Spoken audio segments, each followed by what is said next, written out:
కూటమి ప్రభుత్వం అధికారంలోకి వచ్చి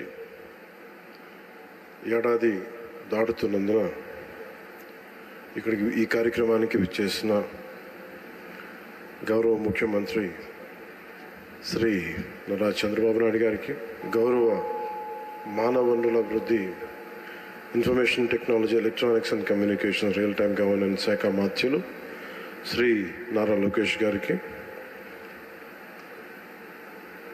రాజమండ్రి పార్లమెంట్ సభ్యులు, భారతీయ జనతా పార్టీ రాష్ట్ర అధ్యక్షులు శ్రీమతి దగ్గుపాటి పురంధేశ్వరి గారికి, అలాగే శ్రీ ప్రభుత్వ ప్రధాన కార్యదర్శి కె విజయానంద్ గారికి నా హృదయపూర్వక నమస్కారాలు. సుపరిపాలనలో తొలి అడుగు కార్యక్రమానికి విచ్చేసిన గౌరవ కేంద్ర మంత్రి వర్యులందరికీ పేరు పేరున, అలాగే రాష్ట్ర మంత్రివర్యులకి పేరు పేరున, గెలిచిన పార్లమెంట్ సభ్యులకి, గౌరవ శాసనమండలి సభ్యులకి, శాసనసభ్యులకి పేరు పేరున నా హృదయపూర్వక నమస్కారాలు.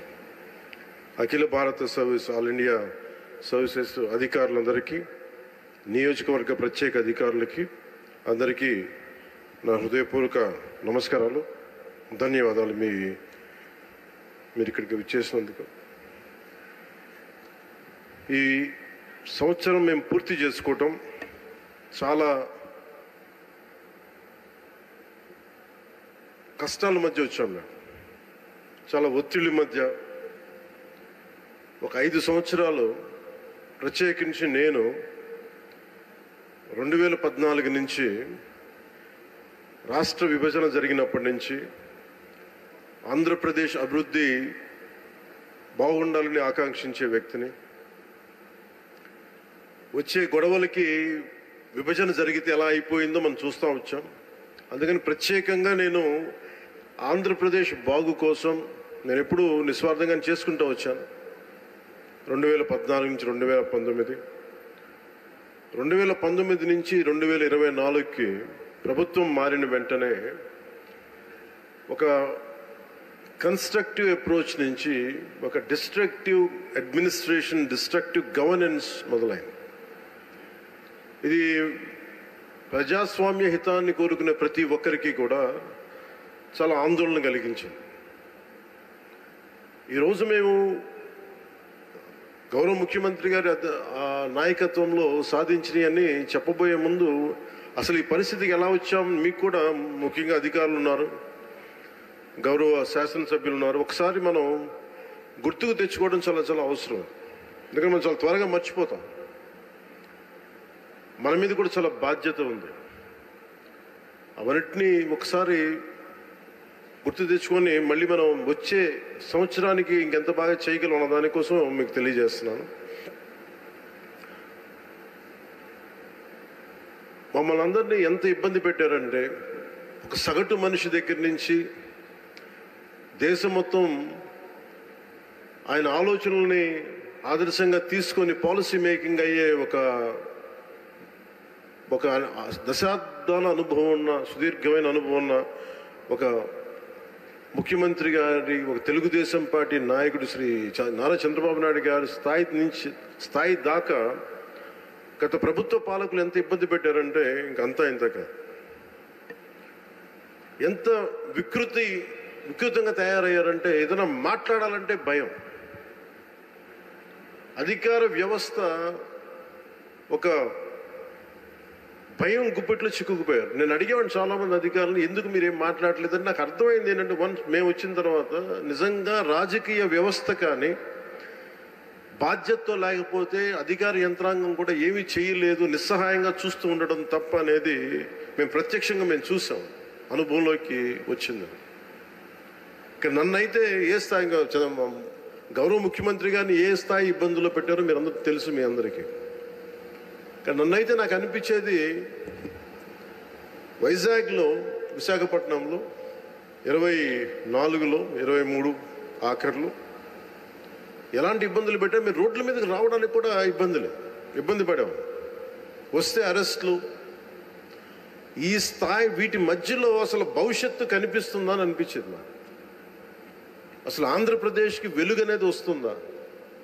ఇలా భయం గుప్పిట్లోనే బతకాల. వాళ్ళ ఇష్టానికి చట్టాలు, ఇష్టాలకి బెదిరింపులు, నోటికి ఏదొస్తుంది మాట్లాడటాలు,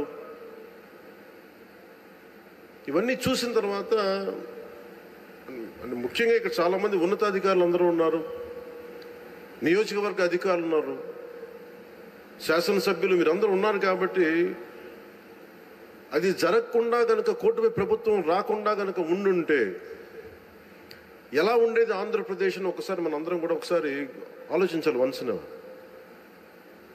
ఎందుకంటే మేమందరం కూడా గౌరవ ముఖ్యమంత్రి గారి దగ్గర నుంచి, లోకేష్ గారి దగ్గర నుంచి ఎవ్వరం కూడా ఏదో ఒక నెపం గొడవ పెట్టి ఏదో ఒకలా ఇబ్బందులు పాలు చేసి ఇబ్బందులు పెట్టడానికి, జైల్లో పెట్టడానికి అలాంటి స్థాయిలోకి వచ్చేసారు. ఏదన్నా మాట్లాడదామంటే రౌడీ మూకలు, నిస్సహాయతతో కూడిన అధికారులు, లేదా వంతపాడే అధికార యంత్రాంగం, వీటన్నిటి మధ్యలో విలవిల్లాడిపోయింది రాష్ట్రం. ఏదైనా మాలాంటి వాళ్ళు వచ్చి మాట్లాడి చెప్దామంటే మమ్మల్ని అలా ఇలా ఇబ్బంది పెట్టాలి, మా కుటుంబ సభ్యులతో సహా. వీటన్నిటి నేపథ్యంలో ఎన్డీఏ ప్రభుత్వం, సుదీర్ఘమైన అనుభవం ఉన్న చంద్రబాబు గారి నాయకత్వంలో తెలుగుదేశం పార్టీ,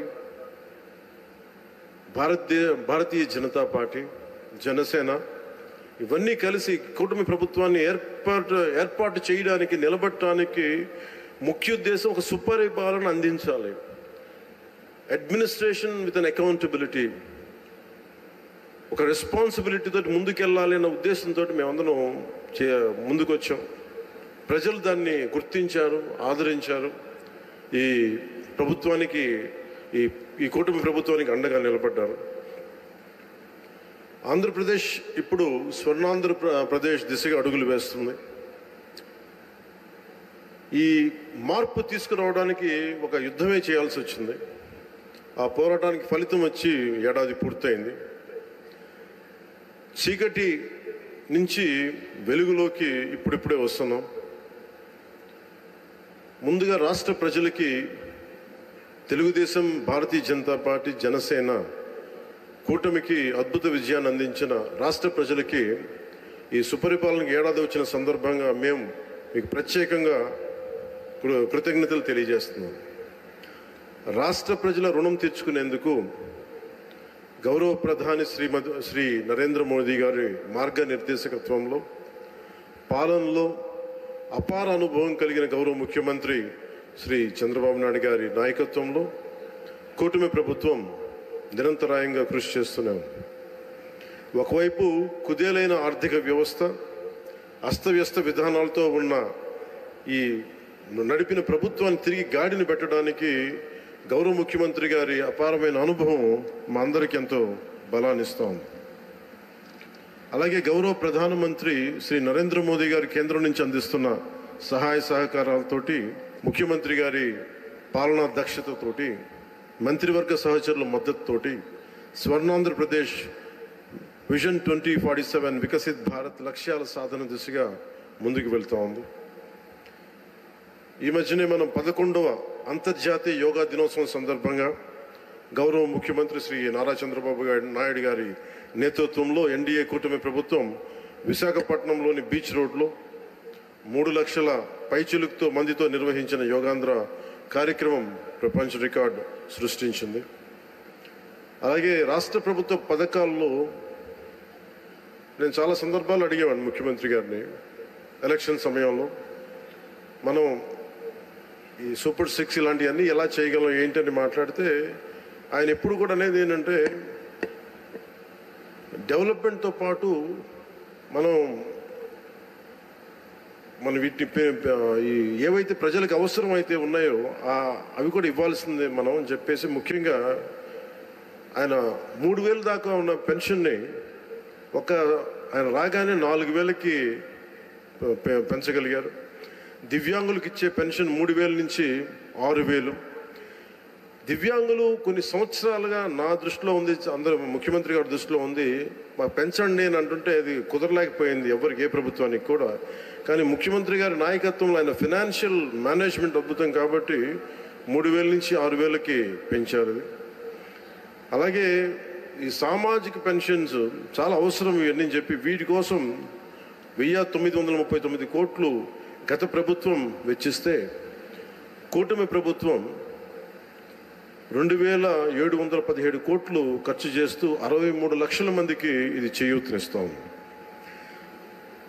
ఆకలితోటి ఏదైనా బయటికి వెళ్ళి తిందాం తక్కువ ధరతో అనే అన్నా క్యాంటీన్ని మూసేసిన ప్రభుత్వాన్ని తిరిగి కూటమి ప్రభుత్వం రాగానే పునరుద్ధరించింది. 204 అన్నా క్యాంటీన్లు తిరిగి ప్రారంభించి సగటున రోజుకి 3 లక్షల మంది ఆకలి తీరుస్తాం. అలాగే దీపం పథకం ద్వారా తొలి విడతలో 1.15 కోట్ల గ్యాస్ సిలిండర్లని ఉచితంగా అందించారు.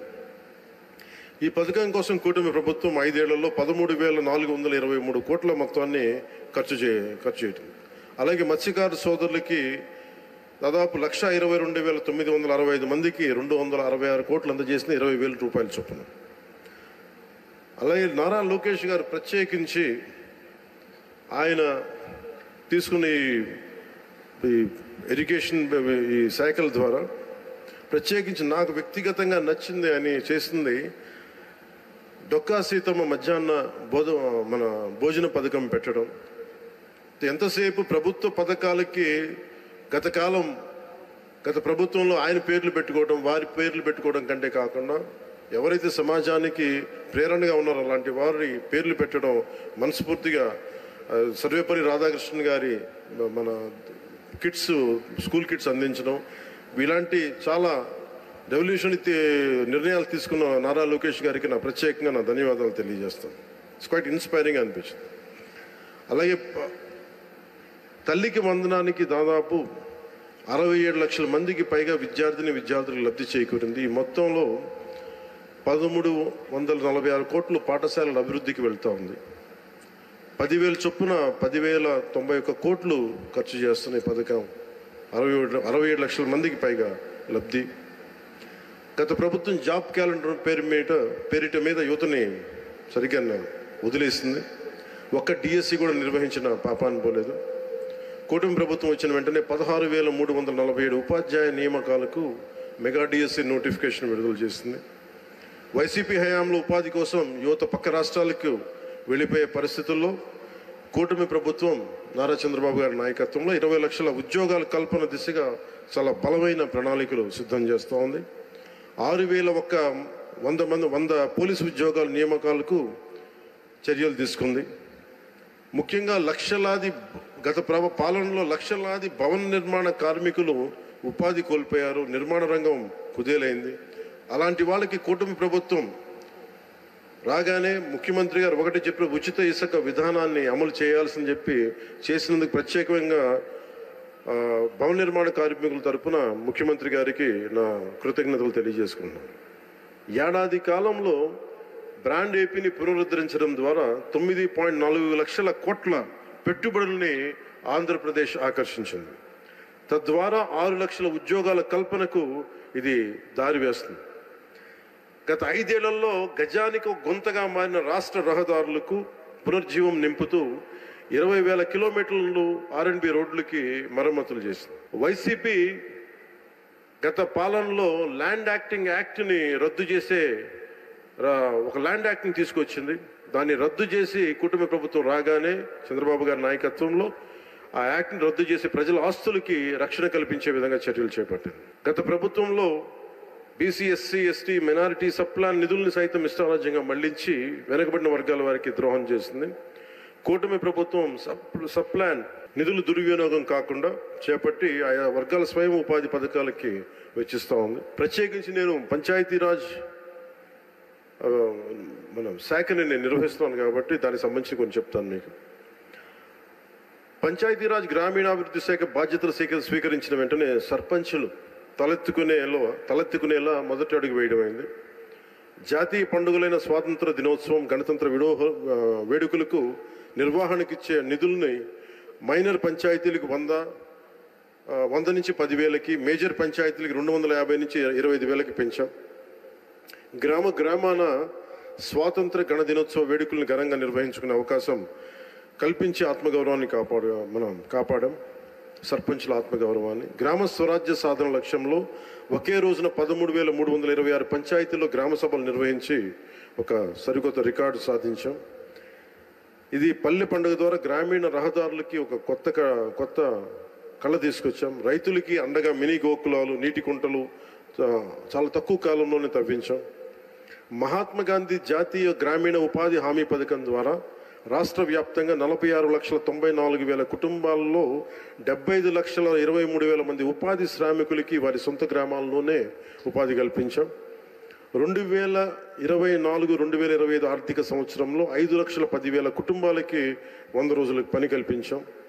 అలాగే ఈ అడవి తల్లి బాట కార్యక్రమానికి ప్రత్యేకించి గౌరవ ముఖ్యమంత్రి గారికి నా ధన్యవాదాలు తెలియజేస్తా ఉన్నాను. 70 సంవత్సరాలుగా రోడ్లు లేని ఎన్నో ఈ గిరిజన గ్రామాలకి 105 కోట్లు నిధులు అవసరమైంది. వారికి ఒకరోజు ప్రత్యేకంగా తెలియజేస్తే ఆయన దాన్ని అర్థం చేసుకొని వెంటనే దానికి సంబంధిత నిధులు రిలీజ్ చేయటం వల్ల ఈ రోజున గిరిజన గ్రామాలను అనుసంధానిస్తూ 1069 కిలోమీటర్ల రోడ్ల నిర్మాణానికి శ్రీకారం చుట్టాం. ఇందులో ప్రధానమంత్రి ఆదివాసీ న్యాయ మహా అభియాన్ PM జన్మన్ పథకం ద్వారా 555.61 కోట్లతోటి 613 కిలోమీటర్ల రోడ్ల నిర్మాణం జరుగుతున్నాయి. డోలీ మోతలు లేని గిరిజన గ్రామాలు లక్ష్యంగా ముందుకు వెళ్తున్నాయి. అలాగే పర్యావరణం, అటవీ మరియు శాస్త్ర సాంకేతిక సంబంధించి ముఖ్యమంత్రి గారు మాకు ఒకటే ఆదేశం ఇచ్చారు. రాష్ట్ర విస్తీర్ణంలో 30% ఉన్న అటవీ భూమిని కనీసం మనం మనం ఈ 5 వైడ్లో అయ్యేలోపు మనం కనీసం దాన్ని 50% తీసుకెళ్ళాలి, తక్కువ 37% వెళ్ళాలి అనేది ఆదేశాలు ఇచ్చారు. ఆ విధంగా ప్రణాళికలు రూపకల్పన చేస్తున్నాం. రాష్ట్ర సరిహద్దు జిల్లాల్లో రైతులు ఏనుగుల బెడతో నానా ఇబ్బందులు పడుతూ ఉంటే ఆ సమస్య పరిష్కారానికి అంతర్రాష్ట్ర సహకారం తీసుకున్నాం. మన కర్ణాటక ప్రభుత్వం సహకారం తీసుకున్నాం. కుంకి ఏనుగులు ఇప్పుడు 4 మనకి చేరుకున్నాయి. ఇంకొక 2 త్వరలో రానున్నాయి ఆ క్యాంపుకి. ఎర్రచందనం అక్రమ రవాణాన్ని అరికట్టేందుకు కఠిన చర్యలు అమలు చేయడంతో పాటు అక్రమంగా తరలిపోతున్న ఎర్రచందనాన్ని తిరిగి తెచ్చుకునే విధంగా కర్ణాటక రాష్ట్రంతో ఒప్పందం కుదుర్చుకున్నాం. ఎకో టూరిజం అభివృద్ధికి చర్యలు చేపట్టాం. కాఫీ తోటలు ఇటీవల ప్రారంభించిన వుడెన్ బ్రిడ్జ్ కూడా ఈ కోవకి చెందుతుంది. 1,122 కోట్లతోటి నగరవన యోజన ద్వారా 61 నగరవనాల ప్రాజెక్టులని చేపడుతున్నాం. 85.63 లక్షల ద్వారా ఎకో టూరిజాన్ని అభివృద్ధి చేస్తూ రాష్ట్రంలో 48 కమ్యూనిటీ బేస్డ్ ఎకో టూరిజం కేంద్రాలని వన సమితుల ద్వారా నిర్వహించబడుతున్నాయి. జూన్ 5, 2025 మన వన మహోత్సవం సందర్భంగా కోటి మొక్కలు నాటి ట్రాకింగ్ కోసం geographical information system, management information system, quick response కోడ్లు మొదలైన యాప్లు అమలు చేశాం. అలాగే ప్రత్యేకించి సైన్స్ అండ్ టెక్నాలజీ మీద ఇప్పుడిప్పుడే దృష్టి పెడుతున్నాం. విద్యార్థులకి ప్రోత్సాహకాలు అందించే విధంగా అడుగులు వేస్తున్నాం. అలాగే నేను రిప్రజెంట్ చేసే పిఠాపురం నియోజకవర్గ ప్రజలకు ఇచ్చిన మాట మేరకు అభివృద్ధి కార్యక్రమాలు చాలా బలంగా చేపట్టాం. 388 కోట్లకు పైగా అభివృద్ధి పనులను చేపట్టాం. వచ్చే 4 ఏళ్లలో గౌరవ ప్రధానమంత్రి శ్రీ నరేంద్ర మోదీ గారి సహకారంతో, ముఖ్యమంత్రి వర్యులు శ్రీ చంద్రబాబు నాయుడు గారి సహకారంతో రాష్ట్రం మరింత ప్రగతి సాధిస్తుందని ప్రజలకి హామీ ఇస్తున్నాం. ఈ సందర్భంగా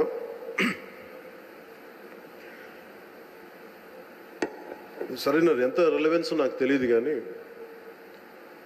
గత ప్రభుత్వ పాలకులు అధికారంలో లేకపోయినప్పటికీ కూడా, ప్రతిపక్షంలో కూడా వారికి అంత బలం లేకపోయినప్పటికీ కూడా వారి రౌడిజం కానీ, వారి అసాంఘిక విధానాలు కానీ, వారి ఎనార్కిస్ట్ అప్రోచ్ కానీ ఏమాత్రం మారలేదు.